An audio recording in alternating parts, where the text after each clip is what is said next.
All right, so here she is, 1968 F100 pickup, also known as the mill truck. She is all finished up. Front bumper's all mounted up and stuff. It was definitely a challenge because this bumper was a bit tweaked, but got all mounted up and stuff on it. So grill's all looking good. While we're out here, we'll pop the hood so we can see. Oops. There we go. So yeah, here's underneath the hood. We got the 4.6 liter Crown Vic engine.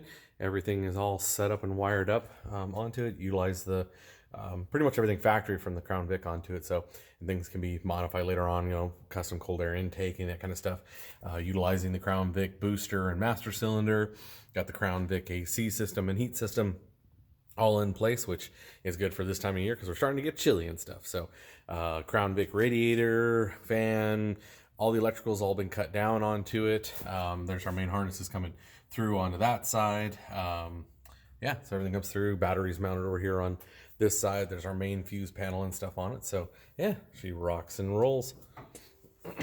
So looking good. Finally got a new windshield in it here just the other day. So looking good after having to have two of them sent from LMC because one arrived broke, but got to clean it up and stuff. We're going to clean it, but it was raining and I'm on call this weekend. So, but yeah, so here we are. We'll do the sidewalk around and got our front placement and stuff onto it. Chop the bed down to make it a same as a factory short bed would be, utilizing all the Crown Vic stuff that's on it.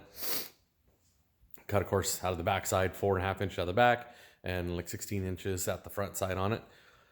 Take it all back together. So only seam we have in the bed floor is this seam across the back side here on it. Otherwise, no seam because we cut along the head of the bed, as you can see, and then just tacked it all back together on that side. So you can either seam seal that or however a person wants to do that. Gas fills right here on the side of the wheel well, and our center hump for the gas tank and the Crown Vic rear suspension and stuff that's underneath there. But yeah, so she's rocking. Look at that, looking good. That's the first time we've done the round bed hump on this one, so just a different way of doing it. We've done the square, we've done kind of the angled. So this one we did a round one and fastened it. So got it all screwed down. Over here to the driver's side, so same thing here.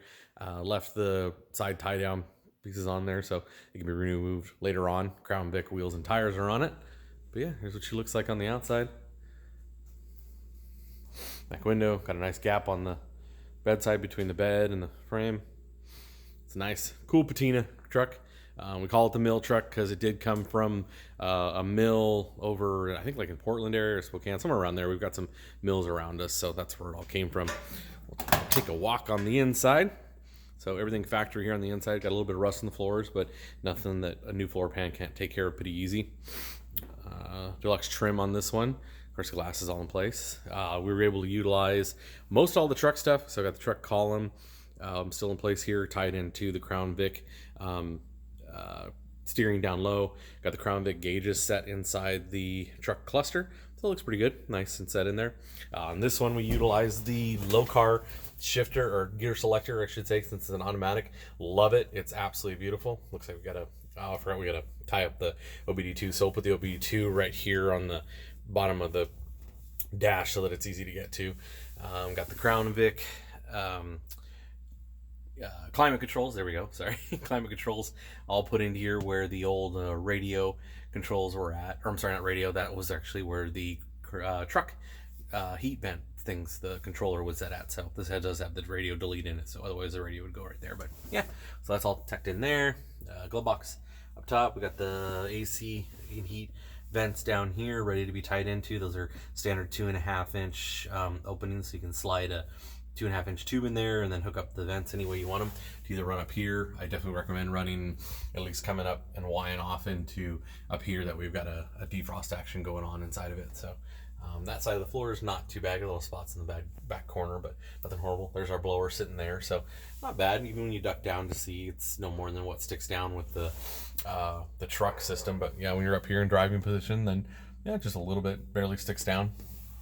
Can be paint matched, of course, to the inside of the truck and stuff on it. So, but yeah, looking good. Does need a headliner and stuff into it. Seat's actually in great shape. But yeah, so there we go. There she is. And yeah, we'll do a video next of her fired up and do a run one, but we're at night, so we'll try and do one running driving video on it later, but I'll fire it up here in just a sec. All right, catch you later.